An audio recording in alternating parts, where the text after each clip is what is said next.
Rachel Sherrard, my colleague, was working on pulsed electromagnetic field therapy for the brain.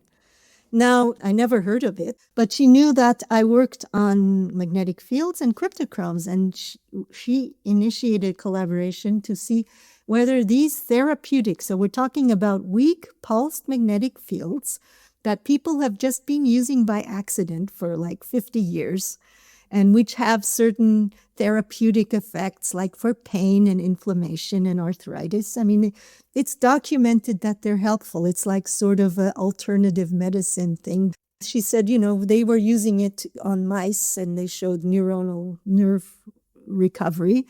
And she said, could cryptochrome be involved? And I, as usual, jump in without thinking and say, oh yeah, piece of cake, let us show you that.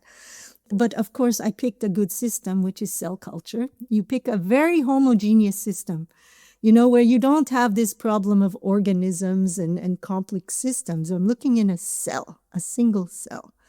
And the first thing I found is that, you do a very short exposure to a weak magnetic field, you get a burst in reactive oxygen, in oxygen radicals. And that is a byproduct of the cryptochrome photocycle. Can you just explain what reactive oxygen is? Okay, reactive oxygen. So if you've heard of oxidative stress, it's an oxidant. In high concentrations, these things are toxic to life because we cannot tolerate oxidation of our cells and proteins. But at low concentration, this is where it gets interesting. So high concentration gives you oxidative stress and death, and that's why people are eating antioxidants all the time and trying to lower these things. But at low concentration, they can be beneficial. And the reason is that all of these reactive oxygen, these are highly reactive radicals, stimulate our defense and repair processes. They stimulate the defense against oxidative stress. Oh, you get a little bit of this toxin, you stimulate all your defensive enzymes. You get a little bit of this toxin, you stimulate all your anti-inflammatory pathways. And it's because of that dose, the dose you need to get it right. But if it's a low dose, it will actually protect you from the bad effects. And in doing so, it will also protect you against all these diseases that they were treating, like arthritis, like inflammation, all these things, because you've upped your antioxidants using this little teasing, this little tickle with the magnetic field. You improve your defense mechanism, and it can be spectacular, these effects. So we had this kind of field that wasn't being taken seriously by everyone. There's some bad quality trials, but you've shown in cell culture that there is a mechanism there. There is absolutely, the reason we believe it is because very reliable equipment, a very simple method. It was cry-dependent, and we had it replicated in other labs. You need to be rigorous about your conditions, but there's no reason why anybody who tries these should not get the same results.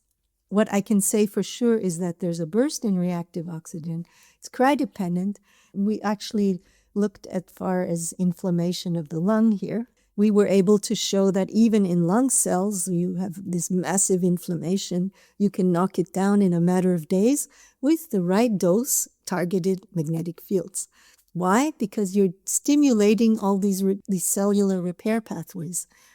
Well, what do you hope the medical applications might look like in the future? Obviously, the research is at a very early stage at the moment, but what's the hope that the potential could be? Oh my gosh, it's incredible what could be done. I mean, so there's a very similar technology out there called photobiomodulation, which you might have heard of.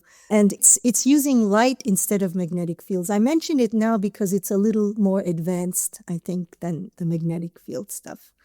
And what they do, again, is using infrared light, and it's stimulating bursts of reactive oxygen.